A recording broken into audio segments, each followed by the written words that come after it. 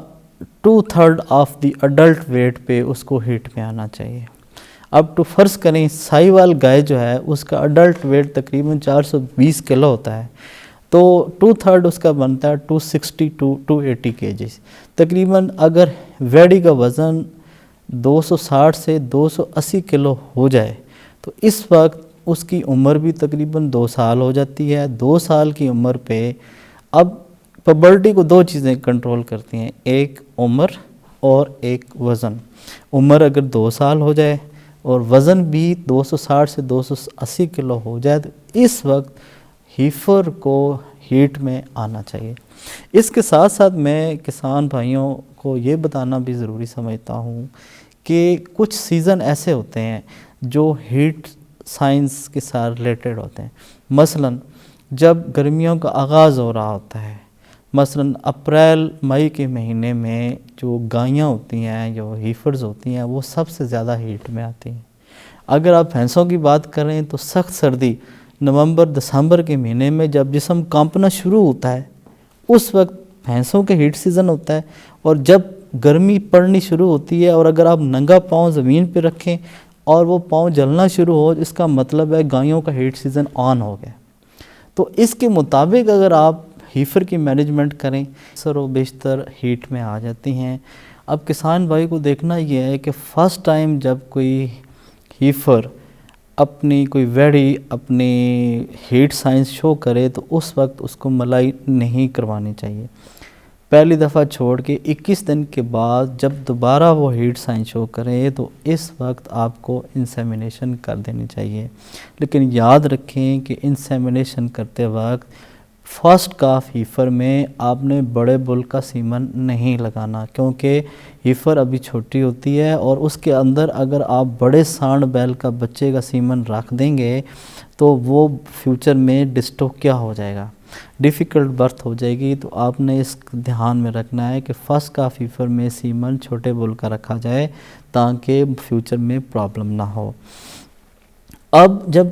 ہیفر pregnant ہو جاتی ہے تو پریگننٹ ہونے کے بعد اس کی مینجمنٹ میں تھوڑا ڈیفرنس آ جاتا ہے۔ اب یہاں پہ اب اس کی دوہری ضروریات ہوتی ہیں، ایک تو ویڑی نے اپنی گروتھ کرنی ہے، اس کے ساتھ ساتھ اس کے پیٹ میں پلنے والے بچے کی ضروریات کو بھی پورا کرنا ہے۔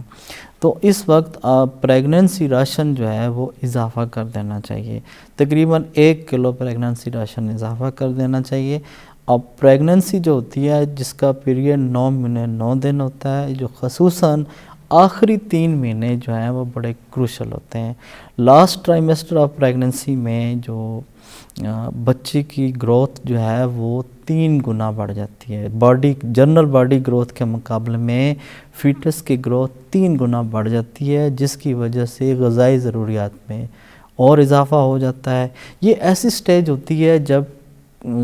ویڑی جو ہے فرسٹ کا فیفر وہ ڈپریس ہو جاتی ہے، کیونکہ اس کو اپنی ضرورت کے مطابق وہ کھا نہیں سکتی، وہ انجسٹ نہیں کر سکتی۔ اس وقت جب ویڑی فرسٹ کا فیفر پریگننٹ ہو، ایڈوانس پریگننسی میں ہو، تو اس وقت اس کو ایک تو کانسٹیپیشن نہیں ہونی چاہیے، آپ اس کو لش گرین فاڈر دیں اور اس کے ساتھ ساتھ اس کو انریچڈ ڈائٹ دیں تاکہ تھوڑا کھا کے اس کی زیادہ غذائی ضروریات پوری ہوں۔ اب لاسٹ آخری مہینے میں طلبہ اور کسان بھائیوں کو یہ بتانا ضروری سمجھتا ہوں کہ جو کہ فرسٹ کا فیفر ہوتی ہے، جو پہلی دفعہ ماں بننے جا رہی ہوتی ہے، اس کے نیچر میں تھوڑی شائنس ہوتی ہے، تو ایسے میں کہتا ہوں کہ آخری مہینے میں بچہ دینے سے پہلے ان کو ملکنگ پارلر پہ لے جانا چاہیے، ان کو وہاں جا کر باندھنا چاہیے، اور جیسے آپ لیکٹیٹنگ کاؤز کے ساتھ ٹریٹمنٹ کرتے ہیں ویسے ہی اس کے ساتھ کریں، ویسی گوالا آئے اس کو باندھے، اس کو ٹوکن فیڈ دے جسے ہم پاڑا کہتے ہیں، پھر اس کو آہستہ آہستہ اس پہ ہاتھ پھیرے، اس کو تھنوں کو ہاتھ لگائے، تھنوں کو واش کرے، پھر ڈرائی کرے، پھر سیوڈو ملکنگ جسے کہتے ہیں، جھوٹ موٹ کی ملکنگ، یعنی کہ آپ ٹریننگ کر رہے ہیں۔ عموماً کیا ہوتا ہے کہ فرسٹ کا فیفر بچہ دینے کے بعد دودھ ہی نہیں دیتی یا دودھ دینے سے انکار کر دیتی ہے، لیکن اگر کسان بھائی اس ویڑی کی فرسٹ کا فیفر کی پہلے سے اس طرح کی تھوڑی 1 مہینہ ٹریننگ کر دیں تاکہ وہ ملکنگ پارلر کے اندر جو انوائرمنٹ ہے اس سے اس کی آگاہی ہو جائے۔ اب کاونگ کے بعد جو فرسٹ کا فیفر ہوتی ہے وہ نہ صرف دودھ دیتی ہے بلکہ زیادہ ٹائم تک دودھ دیتی ہے، اور اس سے ڈیری فارمنگ کی آمدنی میں بے پناہ اضافہ ہوتا ہے۔ جی ناظرین، ابھی آپ نے ریڈ سائیوال، ویڑیوں، بچڑوں کی جسمانی نشوونما اور سیمن کی پیداوار کے بارے میں تفصیل سے دیکھا۔ اس کے ساتھ ہی اپنے میزبان ڈاکٹر محمد طارق دنیا کو اجازت دیجیے۔ اللہ حافظ۔